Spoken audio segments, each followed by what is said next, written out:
Welcome to Nanak classes. दोस्तों, Nanak classes के YouTube channel पे आपका स्वागत है। आरपीएससी असिस्टेंट प्रोफेसर के लिए कॉलेज लेक्चरर की भर्ती आ चुकी है और लगभग अक्टूबर नवंबर के आसपास एग्जाम होने के चांस है। तो आपके लिए लगातार न्यू पैटर्न पर निःशुल्क टॉपिक वाइज टेस्ट सीरीज दी जा रही है। पेपर थर्ड के लिए राजस्थान अध्ययन और मॉडल टेस्ट पेपर नंबर 2 है। आज के इस मॉडल टेस्ट पेपर में हम चर्चा करेंगे मेवाड़ मेवाड़ की चर्चा करेंगे। प्रारंभ से लेकर लगभग राणा सांगा तक चर्चा करेंगे। पॉलिटिकल में हम मुख्यमंत्री और मंत्री परिषद की चर्चा करेंगे। इसके अलावा हम नदियों और झीलों की ज्योग्राफी के अंदर चर्चा करेंगे। और यानी तीन चार अर्थव्यवस्था के जो कृषि सेवा क्षेत्र से संबंधित पार्ट है उनकी चर्चा करेंगे। और करंट अफेयर्स जो जनवरी 2023 का है उसकी चर्चा करेंगे। तो पूरा मिला के जितने आपके सब्जेक्ट बनते हैं उनका मॉडल पेपर नंबर 2 है। पहला मॉडल पेपर दे दिया आपको, जिसने ऐप में टेस्ट सीरीज ले रखी है वहीं पर भी मिल गया, ऐप में भी आपको दे दिया। और यहाँ तो वीडियो टेस्ट होता है, ये टेस्ट का सोल्यूशन है।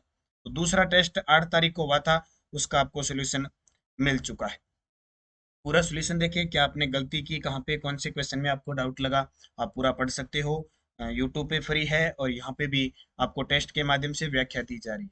तो आज का पहला प्रश्न देखो। इससे पहले मैं आपको बता देता हूँ कि टेस्ट सीरीज चल रही है नानक क्लासेज ऐप के अंदर। वो टेस्ट सीरीज आपने टेस्ट कर लिया तो इसकी व्याख्या देख सकते हैं।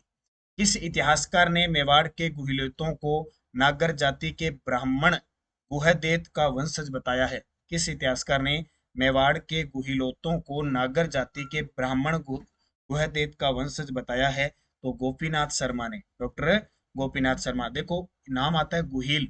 ये गुहिल वंश स्टार्ट कहाँ से होता है? ये गुहिल वंश स्टार्ट होता है मेवाड़ से, क्योंकि मेवाड़ जो है ना, पहले इसका नाम मेदपाट था। मेदपाट या इसको प्रागवाट कहते थे। और यहाँ पे सिवी जाति रहती थी, इसलिए इस जनपद का नाम था सिवी। और इस सिवी जनपद की राजधानी मध्यमिका थी, जिसे वर्तमान में चित्तौड़गढ़ में ये स्थित है। नगरी कहते हैं इसको। क्या कहते हैं? नगरी। और मेवाड़ के राजा समय को राम का वंशज मानते थे, इसलिए वो अपने आप को रघुवंशी या हिंदुआ सूरज भी कहते थे। और पूरे राजपुताना के अंदर सबसे प्राचीन रियासत थी वो मेवाड़ थी। कौन सी सबसे प्राचीन रियासत? मेवाड़ थी। और संसार में एक ही क्षेत्र में अधिक समय तक राज करने वाला एकमात्र राजवंश मेवाड़ राजवंश था। और इनकी कुल देवी पूछे तो बाण माता, कुल देवी बाण माता। और कुल देवता इनके एकलिंग नाथ जी थे। मेवाड़ का जो राज चिन्ह है उस पे अंकित शब्द है, जो दृढ़ राखे धर्म को तिहि राखे करतार। तो इसका उत्तर हो जाएगा गुहिल। एक नाम का गुहिल आया था। और जो अबुल फजल, जिनको हम राजस्थान का अबुल फजल जो अकबर के नवरत्न थे, के अनुसार ईरान के शासक नौशेखा के ये वंशज थे। और सबसे पहले यहाँ पे गुहादित्य या गुहिल ने मेवाड़ में गुहिल वंश की स्थापना की थी। राजस्थान के किस क्षेत्र को सिवी जनपद कहते थे? तो सिवी जनपद, जिसकी राजधानी मध्यमिका थी, चित्तौड़ के आसपास का क्षेत्र था। वर्तमान में चित्तौड़ के अंदर जो नगरी है उसे पहले मध्यमिका कहते थे। वो किसकी राजधानी थी? सिवी जनपद की। सांगा द्वारा लड़े गए युद्धों का सही क्रम बताइए। देखो, राणा सांगा 1509 में गद्दी पर बैठे थे और 1528 में इनकी मृत्यु हो गई थी। इन्होंने अपने इतिहास में एक तो खातौली का युद्ध लड़ा 1517 में, एक बाड़ी का युद्ध 1518 में, गागरोन का 1519 में, और 16 फरवरी 1527 को बयाना का, और 17 मार्च 1527 को खानवा का युद्ध लड़ा। और खानवा का युद्ध ये हार जाते हैं। तो उत्तर आ जाएगा, सही क्रम देखें तो खातौली, बाड़ी और गागरोन। मुख्य तथ्य देख लो, वैसे आपको बताने की जरूरत नहीं है। हथौली का युद्ध 1517 में राणा सांगा और इब्राहिम लोदी के मध्य हुआ। बाड़ी का युद्ध 1518 में राणा सांगा ने इब्राहिम लोदी के मध्य हुआ, तो दोनों राणा सांगा जीत गया था। गागरोन का युद्ध 1519 में राणा सांगा और महमूद खिलजी द्वितीय के बीच हुआ। इसमें राणा सांगा ने किसकी मदद की थी? इसने जो मदद की थी, महमूद खिलजी द्वितीय था। इन दोनों के बीच युद्ध होता है, राणा सांगा हार जाते हैं। मेदिनी राय की इन्होंने सहायता की थी। बयाना का युद्ध 1527 में हुआ था, बाबर और राणा सांगा के मध्य हुआ था। इसमें सांगा जीत गया था। और खानवा का युद्ध 17 मार्च 1527 को हुआ था। इसमें राणा सांगा हार जाता है और बाबर भारत में वास्तविक रूप से मुगल सत्ता की स्थापना करता है। तो ये याद रखना। वैसे आपने टेस्ट दिया है तो तथ्य भी आपको वहां दे दिया। गौरी शंकर हीराचंद ओझा के अनुसार बप्पा रावल का वास्तविक नाम क्या था? गौरी शंकर हीराचंद ओझा के अनुसार बप्पा रावल का वास्तविक नाम क्या माना जाता है? तो बप्पा रावल का जो वास्तविक नाम माना जाता है वो माना जाता है काल भोज। क्या माना जाता है? काल भोज उनका वास्तविक नाम था। पेपर में सीधे आता है बप्पा रावल। इन्होंने 734 ईस्वी में चित्तौड़ के मानमौर्य को हराकर चित्तौड़गढ़ जो जीता था, इनका काल बोस था। इन्होंने नागदा उदयपुर के अंदर एकलिंग नाथ जी के मंदिर का निर्माण करवाया। जेतर सिंह का मेवाड़ शासक के रूप में शासन काल क्या था? देखो, रावल शाखा का शासक था जेतर सिंह। ये 1213 से लेकर 1253 तक मेवाड़ का शासक बने। 734 से 753 तक बप्पा रावल बने। 1302 से 1303 तक रावल रतन सिंह बने थे, जो इनकी पत्नी थी पद्मिनी। पद्मिनी को परत करने के चक्कर में अलाउद्दीन खिलजी आक्रमण करता है और 1303 का चित्तौड़ का प्रथम साका होता है। इसमें जौहर रानी पद्मिनी करती है। 1326 से 1364 सिसोदिया वंश की स्थापना करने वाला अमीर सिसोदिया राज करता है। तो जेतर सिंह के काल की घटना देखें। इनके काल में एक युद्ध लड़ा था जिसका नाम था बोताला का युद्ध। कौन सा युद्ध?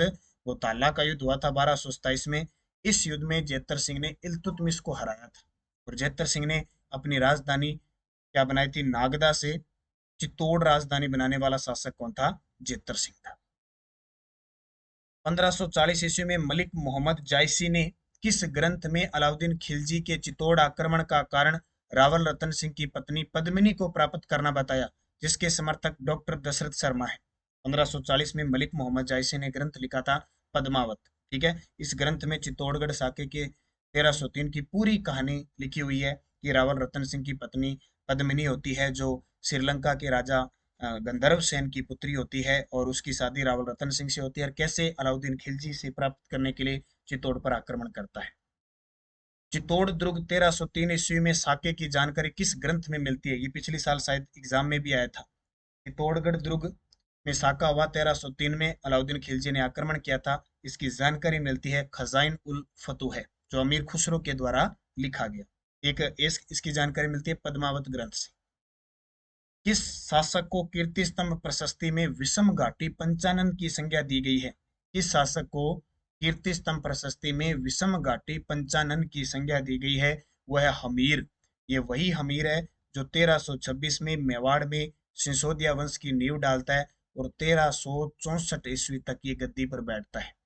इसको कीर्ति स्तंभ प्रशस्ति में विषम घाटी पंचानन की उपाधि दी गई है। एक इसे वीर की उपाधि भी दी गई है और इसे मेवाड़ का उदारक भी कहते हैं। इसे इसे मेवाड़ का उदारक भी कहते हैं। 14वीं शताब्दी में किस शासक के समय जावर में चांदी व सोने की खान निकली? 14वीं शताब्दी में किस शासक के समय जावर जावर उदयपुर के अंदर है, सोने व चांदी की खान निकली थी? राणा लाखा के समय। ये राणा लाखा जो गद्दी पर बैठा था 1382 ईस्वी में, और 1421 में इसकी मृत्यु हो गई थी। इसकी शादी हुई थी मारवाड़ के शासक राव चूड़ा के पुत्री हंसाबाई से इसकी शादी हुई थी, और इससे जो पुत्र उत्पन्न हुआ था उसका नाम था मोक्कल। और मोक्कल 1421 में गद्दी पर बैठा, 1433 तक रहा, और 1433 में मोक्कल का पुत्र कुंभा गद्दी पर बैठा था। ठीक है, तो राणा लाखा के काल में एक चिड़ीमार बंजारे ने पिछोला झील का निर्माण भी करवाया था। राणा लाखा ने पिछोला झील के किनारे नटनी का चबूतरा भी बनवाया था। शताब्दी कौन सी थी? 14वीं शताब्दी। कुंभा के बारे में असत्य कथन बताओ। महाराणा कुंभा, जो जिनका जन्म 1423 के अंदर हुआ था। कुंभा मेवाड़ की गद्दी पर 1433 में बैठे, ये सही है। सारंगपुर युद्ध विजय के बाद विजय स्तंभ का निर्माण करवाया, बिल्कुल। 1437 में इन्होंने महमूद खिलजी प्रथम को हराकर विजय स्तंभ का निर्माण करवाया था। अंतिम समय में अनुमाद रोग हो गया, ये भी सही है। कुंभा की हत्या 1468 ईस्वी में उसके पुत्र जगमाल ने कर दी, ये गलत है, क्योंकि कुंभा की हत्या 1468 में जगमाल ने नहीं, कुंभा की हत्या उद्दा ने की थी। कटारगढ़ दुर्ग में उद्दा ने की थी, इसलिए उद्दा को कहते हैं मेवाड़ का पितृहंता। ये जगमाल नहीं, जगमाल तो महाराणा प्रताप का भाई था। जबकि जगदेव पूछे तो जगदेव ने अपने पिता अर्णोराज की हत्या की थी, जिसे चौहानों का पितृहंता। तो उत्तर हो गया डी। नोट, कुंभा की हत्या उसके पुत्र उद्दा ने की थी। निम्न में से अगला प्रश्न है ये, निम्न में से असत्य कथन बताओ। निम्न में से असत्य कथन बताओ। हिंदूपत कहते हैं, हिंदूपत बादशाह राणा सांगा को कहते हैं। हिंदू सुल्तान कहते हैं कुंभा को कहते हैं। मेवाड़ केसरी उदय सिंह को कहते हैं। हिंदू बादशाह मालदेव को कहते हैं। तो याद रखना, मेवाड़ केसरी उदय सिंह को नहीं कहते, बल्कि मेवाड़ केसरी कहते हैं किसको? महाराणा प्रताप को। महाराणा प्रताप को हल्दी घाटी का शेर मेवाड़ केसरी कहते हैं। हिंदू सुल्तान कुंभा अभिनव भट्टाचार्य भी कुंभा को कहते हैं। हिंदू पद बादशाह सांगा को कहते हैं। हिंदू बादशाह मालदेव को कहते हैं। महाराणा कुंभा द्वारा रचित संगीत ग्रंथ संगीत राज कितने रत्न कोशों में विभक्त है? महाराणा कुंभा द्वारा रचित संगीत ग्रंथ है संगीत राज कितने रत्न कोशों में विभक्त है? तो 5 रत्न कोशों में विभक्त है। और 5 कौन कौन से मैं आपको बता देता हूँ, मैं लिखा नहीं है, 5 बता देता हूँ। एक तो है पाठ्य रत्न कोश। कौन सा? पाठ्य रत्न कोश। एक नृत्य रत्न कोश, एक है गीत रत्न कोश, एक है वाद्य रत्न कोश और एक है रस रत्न कोश। ठीक है, पाठ्य। ठीक है, अब ये याद रखना कि पढ़ते जब वो पाठ्य पठन करता करता थक जाता है तो वो नृत्य करता है, नृत्य करता करता थक जाता है तो गीत गाता है, गीत गाता गाता थक जाता है तो वाद्य यंत्र बजाता है, और वाद्य यंत्र बजाता है तो उसे क्या आने लग जाता है? रस आने लग जाता है। टोटल भाग इसके 5।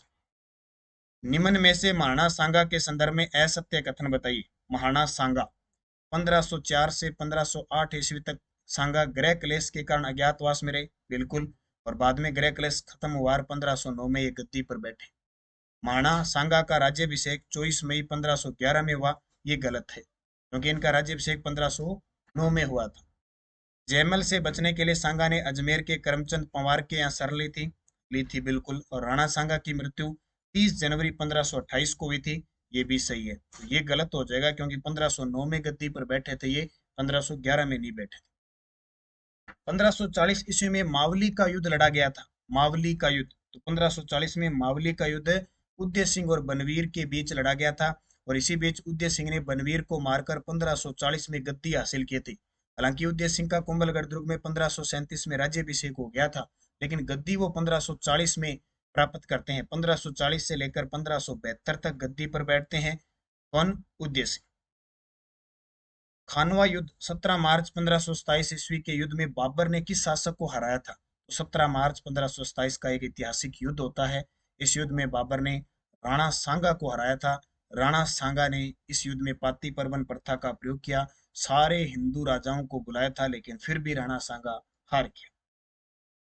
अर्णोराज द्वारा तुर्कों के नरसंहार, ये अर्णोराज है, अर्णोराज द्वारा तुर्कों के नरसंहार के बाद खून से रंगी धरती। अब ये प्रश्न झीलों के आगे, इतने प्रश्न किसके थे? वो थे इतिहास के, क्योंकि टॉपिक है ना इतिहास के। अब अपने झीलों के प्रश्न पढ़ते हैं, क्योंकि दूसरे जो 8 तारीख को जो टेस्ट था उसकी व्याख्या मैं आपको बता रहा हूँ। अब 7 दिन बाद जोड़ लो, 15 या 16 तारीख को होगा। पीडीएफ आपको दे रखी है कि कौन कौन सा टेस्ट होगा, तो टेस्ट जरूर लगाया करो आप सारे विद्यार्थी। और जिसने टेस्ट सीरीज नहीं ले रखी है आपके भाई बंधु ने, उसे बताइए कि तृतीय प्रश्न पत्र की टेस्ट सीरीज चल रही है, और टॉपिक वाइज भी टेस्ट मैंने दे रखे हैं, सारे के टॉपिक के वो भी लगा सकते हो। तो ये अर्णोराज है, ठीक है। अर्णोराज कहाँ के शासक थे? अजमेर के, आना जी जिनको कहते थे। द्वारा तुर्कों के नरसंहार के बाद खून से रंगी धरती को साफ करने के लिए किस झील का निर्माण करवाया था इन्होंने? तो इन्होंने आना सागर झील का निर्माण करवाया था, चंद्रा नदी के पानी को रोककर। वर्तमान में आना सागर झील में बांडी नदी का पानी गिरता है। और आना सागर झील का निर्माण सन पूछे तो 1137 में निर्माण करवाया था। इस झील के किनारे जहांगीर ने दौलत बाग या सुभाष उद्यान का निर्माण करवाया, और शाहजहां ने बारहदरी का निर्माण, 5 बारहदरी का निर्माण करवाया था। पुष्कर झील अजमेर के अंदर है, इस पे सर्वाधिक 52 घाट है, सबसे रंगीन मेला लगता है कार्तिक पूर्णिमा में। फाय सागर अजमेर के अंदर है। मोती झील जिसे भरतपुर की लाइफ लाइन कहते हैं, इसका उत्तर हो जाएगा आना सागर। नेहरू गार्डन किस झील के अंदर स्थित है? तो ये नेहरू गार्डन है फतेह सागर झील के किनारे। ये फतेह सागर झील उदयपुर के अंदर है। इसी पर देश की पहली सौर वेधशाला स्थापित की गई है। पिछोला झील उदयपुर में है, इसका निर्माण राणा लाखा के समय हुआ था 14वीं शताब्दी में। और इस पिछोला झील में राजस्थान की पहली सौर संचालित नाव चली थी। नक्की झील उदयपुर में है, ये राजस्थान की सबसे ऊंची झील है, सर्दियों में जम जाती है, और ग्रासीय जनजाति के लोग यहाँ अस्थियां विसर्जित करते हैं। बालसमंद झील जोधपुर में है। श्यामपुरा व भाट नहरें कहाँ से निकाली गई है? तो श्यामपुरा और भाट नहरें निकाली गई है जयसमंद झील से। ये जयसमंद झील, जिसे डेबर झील के नाम से भी जाना जाता है, उदयपुर के अंदर स्थित है। जयसमंद झील राजस्थान की सबसे बड़ी कृत्रिम मीठे पानी की झील है, ठीक है। कौन सी झील? जयसमंद। और जयसमंद झील के पूर्व में लसाड़िया का पठार स्थित है। जयसमंद झील में 7 टापू है, जिसमें सबसे बड़ा बाबा का भांगड़ा और सबसे छोटा प्यारी है। गांधी सागर बांध की ऊंचाई कितनी है? ये गांधी सागर बांध चंबल नदी के किनारे है और कहाँ पे? मध्य प्रदेश के मंदसौर जिले के अंदर है। ठीक है, इसकी जो ऊंचाई है वो 62 मीटर है। कितनी? 62 मीटर। और यहाँ से विद्युत का उत्पादन भी होता है 115 मेगावाट। 115 मेगावाट बिजली का उत्पादित भी होता है। सांबर झील को कब रामसर साइट घोषित किया गया? देखो, राजस्थान में दो ही ऐसे स्थल है जिसको आर्द्र भूमि नम भूमि के लिए रामसर साइट घोषित किया गया है। एक तो केवलादेव को 1981 में, और एक सांबर झील को 1990 में। 23 मार्च 1990 को शामिल किया गया है। पुंजेला तालाब किस जिले में स्थित है? पुंजेला तालाब कहाँ पे है? तो डूंगरपुर के अंदर। पुंजेला तालाब डूंगरपुर में है। राजस्थान की किस झील को देवाली तालाब के नाम से भी जाना जाता है? राजस्थान की किस झील को देवाली तालाब के नाम से भी जाना जाता है? फतेह सागर झील। कहाँ पे है फतेह सागर झील? उदयपुर में। इंग्लैंड की महारानी मेरी की दिसंबर 1911 की भारत यात्रा के स्मरणार्थ क्वीन मेरी जनाना घाट का निर्माण कहाँ किया गया? तो इंग्लैंड की महारानी मेरी दिसंबर 1911 को भारत यात्रा पे आई थी और वो पुष्कर सरोवर में आई थी। पुष्कर सरोवर में स्नान भी उन्होंने किया था, तो उनके नाम पे क्वीन मेरी जनाना घाट रखा गया। लेकिन जैसे ही महात्मा गांधी की अस्थियां वहां विसर्जित की गई तो उस घाट का नाम वापिस महात्मा गांधी घाट कर दिया, जो सबसे बड़ा घाट है, ये भी ध्यान रखना 52 घाटों में। राजस्थान की कौन सी झील राजस्थान का नंदन कानन कहलाती है? राजस्थान की कौन सी झील है जिसको राजस्थान का नंदन कानन कहते हैं? तो वो झील है कौन सी? सिलीसेट झील। और ये सिलीसेट झील कहाँ पे है? अलवर के अंदर है। सिलीसेट झील कहाँ पे है? अलवर में। राजस्थान की किस झील में देश की पहली सौर वेधशाला सौर ऊर्जा चालित नाव चलाई गई थी? क्या चलाई गई थी? नाव। ठीक है, नया यानी नाव चलाई गई थी, ध्यान रखना। सौर वेधशाला पहले थी, वहां पे क्या चलाई गई? नाव चलाई गई। तो मैंने अभी आपको बताया था पिछोला झील के किनारे। मेजा बांध का निर्माण किस नदी पर हुआ है? तो मेजा बांध का निर्माण कोठारी नदी पर भीलवाड़ा में हुआ है। मेजा बांध ग्रीन माउंट बांध है। और ये कोठारी नदी किसकी सहायक नदी है? बनास की सहायक नदी है। कोठारी नदी दिवेर राजसमंद से निकलती है और बनास नदी में जाके मिल जाती है। जाखम बांध की ऊंचाई कितनी है जो राज्य में सबसे ऊंचा है? देखो, जाखम बांध जाखम नदी पर प्रतापगढ़ के अंदर स्थित है। इसकी जो ऊंचाई है वो 81 मीटर है। मारवाड़ का अमृत सरोवर कौन सा बांध कहलाता है? तो मारवाड़ का अमृत सरोवर ज्वाई बांध को कहते हैं। ये ज्वाई बांध पाली के अंदर है। ज्वाई बांध है, हेमावास बांध है, ये पाली में है। और ज्वाई बांध ज्वाई नदी पर है। इसे क्या कहते हैं? मारवाड़ का अमृत सरोवर। एक बांध है माही बजाज सागर बांध। ये बांसवाड़ा के अंदर है, राजस्थान का सबसे लंबा बांध है। जाखम बांध जाखम और विलास बांध बारां में है। नंद समंद बांध राजस्थान में है, किस नदी पर है? देखो, नंद समंद बांध को राजस्थान की जीवन रेखा कहते हैं और ये नंद समंद बांध बनास नदी पर है। हेमावास बांध किस जिले में है? हेमावास बांध, तो हेमावास बांध है पाली के अंदर। कहाँ पे? पाली में। जैसे कोटा के अंदर बात करें, नवनेरा बांध है और किशोर सागर तालाब है। इसके अलावा कोटा के अंदर अभी ताजा हमने पढ़ा कोटा बैराज है और जवाहर सागर बांध है। दौसा के अंदर चिरमिरी बांध है, झिलमिल बांध है, रेडियो बांध है, माधो सागर बांध है। और भरतपुर में अजान बांध है और बंद बरेठा बांध है। हरसोर बांध और प्रताप सागर कहाँ स्थित है? हरसोर बांध और प्रताप सागर है नागौर के अंदर। जयपुर के अंदर रामगढ़ रामगढ़ बांध है, कनौता बांध है। इसरदा बांध कहाँ बनाया गया है? तो ये इंपॉर्टेंट है। इसरदा बांध सवाई माधोपुर में बनास नदी पर। और इसरदा बांध से जो पेयजल यानी लाभान्वित जिले होंगे वो सवाई माधोपुर और दौसा। आपसे पूछे नवल सागर और तेज सागर कहाँ पे है? बूंदी के अंदर है। और टोरडी सागर बांध कहाँ पे है? टोंक में। टोरडी सागर बांध टोंक में है। इसकी खासियत है कि इसके गेट खोलने पर एक भी बूंद पानी नहीं बचता है। काला खोह बांध कहाँ पे है? तो काली खोह या काला खोह बांध कहाँ पे? दौसा के अंदर है। कहाँ पे? दौसा में। कजली तीज का त्योहार कहाँ बनाया जाता है? अब इतनी पढ़ी हमने झील और बांध, अब पढ़ते हैं मेले और त्योहार। तो कजली तीज जिसको हम बड़ी तीज कहते हैं, सातुड़ी तीज कहते हैं, भादुएरी तीज कहते हैं। तो कजली तीज बूंदी की बनाई जाती है, बूंदी में। जबकि छोटी तीज पूछे तो वो कहाँ की प्रसिद्ध है? जो श्रावण तीज को बनाई जाती है। अभी ये श्रावण है ना, तो अभी कृष्ण पक्ष चल रहा है। जैसे ही शुक्ल पक्ष आ जाएगा तो छोटी तीज आ जाएगी। ठीक है, जिसको श्रावणी तीज कहते हैं। ये जयपुर की प्रसिद्ध है। राजस्थान के निम्नलिखित में से किस मंदिर में दुर्ग स्थापत्य कला का अवलंबन नहीं किया गया है? तो दुर्ग स्थापत्य कला का अवलंबन नहीं किया गया है। देखो, एकलिंगनाथ जी का मंदिर है, रणकपुर मंदिर है और नीलकंठ मंदिर, तीनों है। लेकिन जगदीश मंदिर उदयपुर में है। इस मंदिर की खासियत है, इसे सपनों से बना मंदिर कहते हैं। चित्तौड़गढ़ के किले में त्रिभुवन नारायण मंदिर का निर्माता कौन है? अभी ताजा ताजा रीट के अंदर प्रश्न आया है, अब दोबारा फिर आ गया। आपसे पूछे त्रिभुवन नारायण मंदिर का निर्माता, तब तो आपको बताना है भोज परमार। आपसे पूछे इसी त्रिभुवन नारायण मंदिर को जीर्णोद्धार करवाया था महाराणा मोक्कल ने, और मोक्कल ने इस मंदिर का नाम रख दिया समदीश्वर मंदिर। समदीश्वर मंदिर मोक्कल ने, त्रिभुवन नारायण मंदिर भोज परमार ने। निम्न में से कौन से त्योहार भाद्रपद महीने में नहीं बनाए जाते? तो आपको महीने सारे याद रखने हैं, 12 के 12 महीने, और उनमें कौन से त्योहार नहीं बनाए जाते।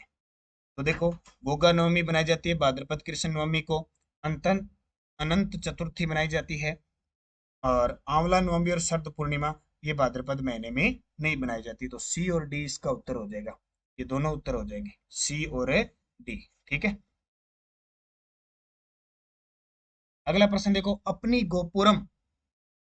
गोपुरम आकृति के लिए प्रसिद्ध रंगनाथ मंदिर जिसका निर्माण सेठ पूर्णमल ने 1844 में करवाया था, कहाँ स्थित है? अपनी गोपुरम आकृति के लिए प्रसिद्ध रंगनाथ मंदिर जिसका निर्माण सेठ पूर्णमल ने 1844 में करवाया था, कहाँ स्थित है? पुष्कर अजमेर के अंदर। कहाँ पे? पुष्कर अजमेर में। राजस्थान का खजुराहो के नाम से प्रसिद्ध स्थान निम्न में से कौन सा है? राजस्थान का खजुराहो के नाम से प्रसिद्ध स्थान निम्न में से कौन सा है? किराड़ू बाड़मेर, इसे राजस्थान का खजुराहो कहते हैं। और ये कौन सी शैली में बना हुआ है? गुर्जर प्रतिहार शैली में बना हुआ ये अंतिम मंदिर माना जाता है। रणकपुर के जैन मंदिर पाली में है। बंड देवरा 12 के अंदर स्थित मंदिर है। ओसिया जोधपुर में है, जिसे राजस्थान का भुवनेश्वर कहते हैं। राजस्थान का अमरनाथ किसे कहते हैं? राजस्थान का अमरनाथ कहते हैं पाली जिले के सादड़ी कस्बे के पास गुफा में स्थित परशुराम महादेव स्थल को राजस्थान का अमरनाथ कहते हैं। ठीक है, निम्न में से कौन सा सही सुमेलित नहीं है? देखो, धनोप माता का मंदिर भीलवाड़ा में है, बिल्कुल सही है। चार चौमा मंदिर चूरू के अंदर है, ये गलत है। ये चार चौमा कोटा के अंदर है। काला गोरा भैरव है सवाईमाधोपुर में, बीजासन माता का है बूंदी में, तो ये गलत है। चार चौमा का शिवालय है कोटा के अंदर। राजस्थान में पाली जिले में स्थित रणकपुर किसके लिए विख्यात है? तो रणकपुर के जैन मंदिर प्रसिद्ध है। रणकपुर के जैन मंदिर 1444 खंभों वाले मंदिर है। रणकपुर के जैन मंदिर मथाई नदी के किनारे है। देलवाड़ा स्थित विमल शाही जैन मंदिर का निर्माण किसने करवाया था? देलवाड़ा स्थित विमल वसई जैन मंदिर का निर्माण किसने करवाया था? विमल शाह ने करवाया। भगवान शिव को समर्पित सिवाड़ के मेले का आयोजन राजस्थान के किस जिले में होता है? तो सिवाड़ का जो मेला लगता है वो लगता है घुसमेश्वर महादेव का मेला लगता है सवाई माधोपुर के अंदर। जैसे शिवरात्रि पशु मेला लगता है करौली के अंदर, ठीक है, उसी प्रकार सीता माता का मेला प्रतापगढ़ में केवला देव अभयारण्य में। राजस्थान में स्थित चाकसू में शीतला माता का मेला कब भरता है? तो राजस्थान में स्थित शीतला माता जिसका निर्माण माधो सिंह ने इस मंदिर का निर्माण करवाया था सील की डोंगरी चाकसू में, चैत्र कृष्ण अष्टमी को मेला लगता है। चैत्र कृष्ण अष्टमी को। राजस्थान में त्योहारों की शुरुआत सावणी तीज से होती है और अंत होता है। राजस्थान में त्योहारों की शुरुआत सावणी तीज से होती है और अंत किससे होता है? गणगौर से। अब देखो, त्योहारों की शुरुआत होने जा रही है, महीना चल रहा है सावन का, बारिश हो रही है खूब, सावणी तीज अभी आएगी, और अंतिम चैत्र महीने के चैत्र शुक्ल तीज को गणगौर बनाई जाती है, वहां अंत माना जाता है। राजस्थान के निम्नलिखित में से किस मंदिर में दुर्ग, ये तो वापस आ गया, ठीक है। राजस्थान के कौन से क्षेत्र में गुलाबी गणगौर चैत्र शुक्ल पंचमी को बनाई जाती है? चैत्र शुक्ल पंचमी को बनाई जाती है। तो गुलाबी गणगौर पूछे नाथ द्वारा, नाथ द्वारा कहाँ पे है? राजसमंद के अंदर है।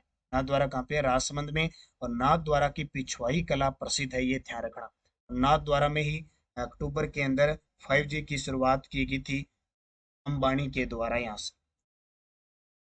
चंद्रभागा पशु मेला कहाँ लगता है? चंद्रभागा पशु मेला लगता है जालरा पाटन झालावाड़ के अंदर। ये जालरा पाटन पूर्व मुख्यमंत्री वसुंधरा राजे का विधानसभा क्षेत्र है, अभी भी वो यहाँ से विधायक है, और इसे घंटियों का शहर कहते हैं, राजस्थान का नागपुर कहते हैं, संतरों के लिए प्रसिद्ध है। अब आगे, ये थे प्रश्न त्योहार मेले वगैरह थे। अब प्रश्न आते हैं राजस्थान के मुख्यमंत्री और मंत्री परिषद जो टॉपिक है अपना उस पे।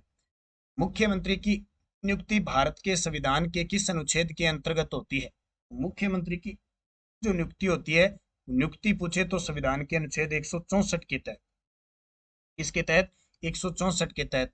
जबकि 163 में क्या है कि राज्यपाल को विधिक सहायता के लिए एक मंत्री परिषद होगी जिसका नेता मुख्यमंत्री हो।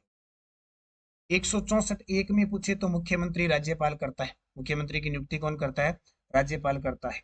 ये भी ध्यान रखना। आगे वो पूरा मैंने आपको ऐप के अंदर जिसने टेस्ट ले रखा है आपने सॉल्यूशन देखा होगा। अनुच्छेद 164 एक से लेकर मैंने अनुच्छेद 164 5 तक सब बता दिया था।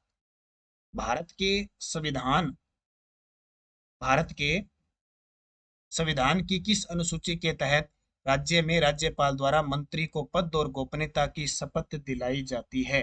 तो ये तीसरी अनुसूची के तहत। किसके तहत? तीसरी अनुसूची के तहत।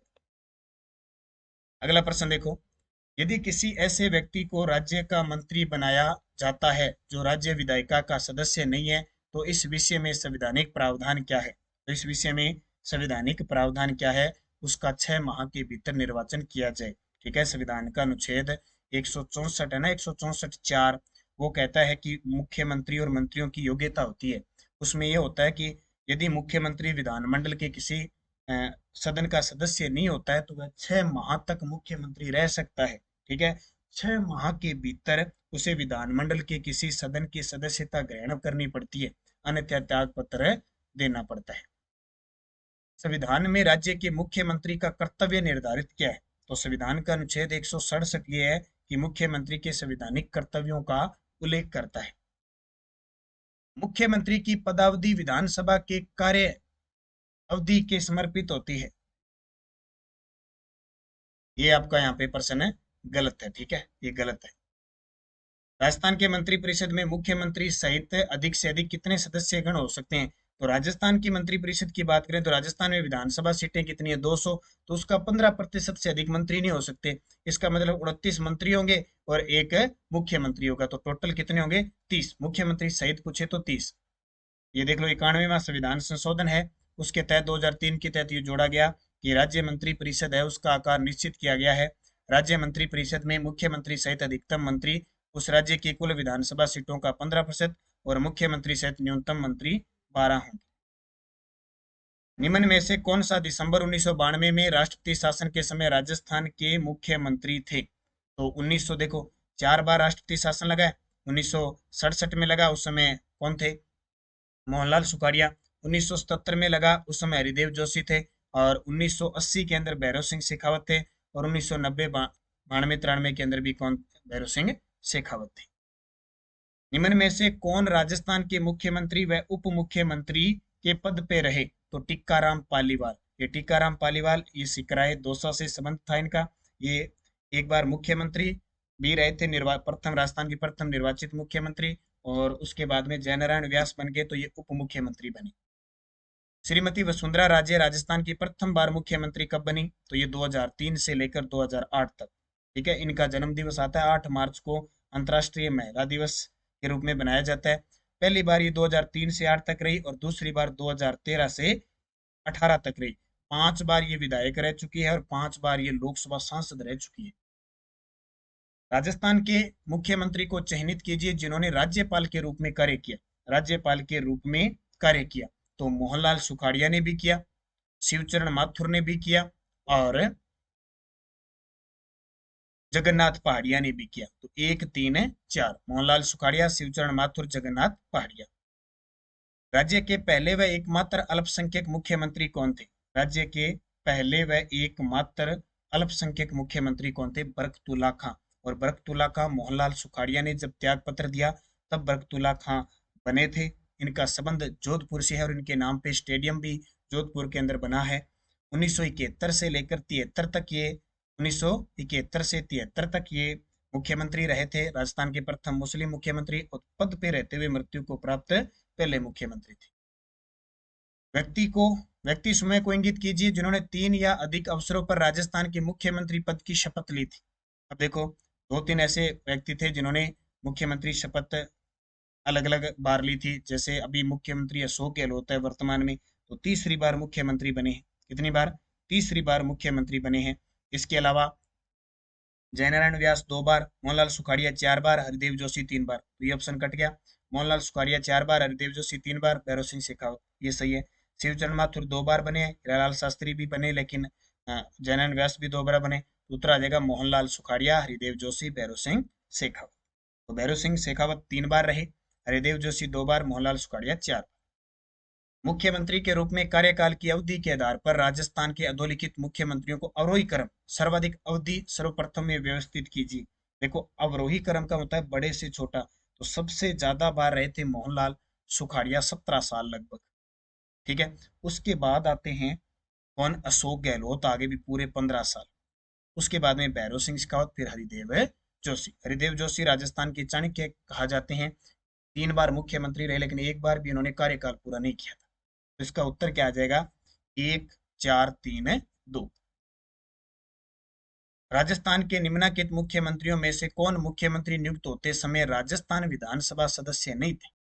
तो इसका सही उत्तर आ जाएगा जगन्नाथ पहाड़िया, यानी मुख्यमंत्री नियुक्त होते समय राजस्थान विधानसभा के सदस्य नहीं थे, जगन्नाथ पहाड़िया। जगन्नाथ पहाड़िया की बात करें तो 1980 और 81 में ये राजस्थान के मुख्यमंत्री थे, राजस्थान के प्रथम दलित मुख्यमंत्री थे। इनके समय में राजस्थान में संपूर्ण राज्य में शराबबंदी लागू की गई थी, और ये बिहार बिहार और हरियाणा के राज्यपाल भी रहे थे। कवियत्री महादेवी वर्मा कवियत्री थी, उनके ऊपर इन्होंने टिप्पणी करने के कारण इन्हें इस्तीफा देना पड़ा था। राष्ट्रपति के निर्वाचन में राज्य का मुख्यमंत्री मतदान करने के लिए पात्र नहीं होता। यदि वह समय प्रत्याशी होता है तब तो मतदान पात्र होता है। उसे राज्य विधानमंडल के निचले सदन में अपना बहुमत सिद्ध करना शेष होता है। ये भी नहीं। वह राज्य विधानमंडल में उच्च सदन का सदस्य हो, हाँ बिल्कुल, क्योंकि विधान परिषद के भाग लेते ही नहीं है। यदि वह कार्यवाहक रूप में नियुक्त मुख्यमंत्री है तो भी होगा, ये भी होगा, ये भी होगा, ये नहीं होगा। मुख्यमंत्री जिन्हें एक कवियत्री पर विवादास्पद टिप्पणी के कारण त्याग पत्र देना पड़ा, तो वो कौन थे? जगन्नाथ पहाड़िया। आर्थिक समीक्षा, और यहाँ मैं एक और बता देता हूँ, ये शिवचरण माथुर को डीग हत्याकांड के कारण इस्तीफा देना पड़ा था, ये भी ध्यान रखना। अब आते हैं, ये पॉलिटिकल थी, अब आते हैं अपने इकोनॉमिक्स के प्रश्न, अर्थव्यवस्था के क्या थे प्रश्न। आर्थिक समीक्षा 2022-23 में प्रचलित कीमतों पर सकल मूल्य उत्पाद जीवीओ में पशुधन उत्पादों का प्रतिशत कितना है? तो दूध का 82.62, मांस का 5.37%, अंडे का 0.68, उपयुक्त सभी।